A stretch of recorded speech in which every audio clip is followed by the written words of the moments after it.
Part 1. Jeffrey Epstein Files. What if I told you that one man had access to presidents, princes, billionaires, and celebrities, and at the same time was running one of the darkest trafficking networks in modern history? This is not a conspiracy theory. This is real. Today, we are talking about the Jeffrey Epstein Files, documents that exposed power, silence, and a system that failed its victims. Part 2. Who was Jeffrey Epstein? Jeffrey Epstein was born in 1953 in Brooklyn, New York. He did not come from wealth or influence. He briefly worked as a school teacher, then suddenly entered the world of high finance without any clear qualifications. Over time, Epstein gained the trust of billionaires and built enormous wealth. He owned luxury mansions, a private jet known as the Lolita Express, and a private island in the Caribbean. To the world, he appeared powerful and untouchable. Behind closed doors, something very dark was happening. Part 3.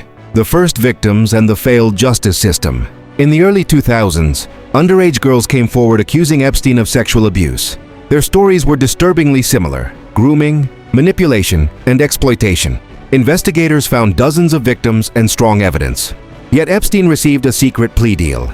He avoided federal charges and served a minimal sentence with special privileges. Even more disturbing, this deal protected unnamed co-conspirators. Justice stopped before it truly began.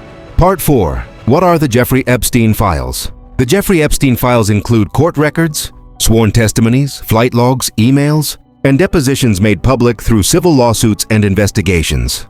These documents reveal Epstein's connections to powerful individuals across politics, business, royalty, and entertainment. Being named in the files does not automatically mean guilt, but the pattern of access and protection raises serious questions. Part 5. Power, Connections, and Silence. Victims stated that Epstein used his powerful connections to intimidate them.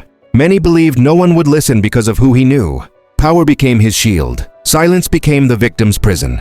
The files expose how influence can delay justice and how systems often protect the powerful instead of the vulnerable. Part 6. Arrest and Death. In 2019, Epstein was arrested on federal sex trafficking charges. For the first time, it appeared that the full truth might come out in court. But Epstein was found dead in his jail cell. Authorities ruled it a suicide. Cameras failed. Guards were absent. Critical questions remain unanswered. With his death, the criminal case ended, and so did many chances for accountability. Part 7. Ghislaine Maxwell and Partial Justice. Ghislaine Maxwell, Epstein's close associate, was later convicted for recruiting and grooming underage girls. She received a long prison sentence, but many still ask, if Epstein did not act alone, why has justice stopped here? Part 8. Why the files still matter. The Epstein Files are not just about one man. They expose how wealth, power, and influence can hide abuse for decades.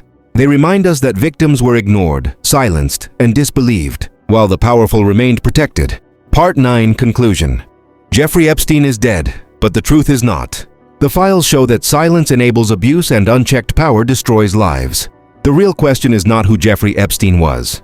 The real question is who allowed him to operate for so long and why.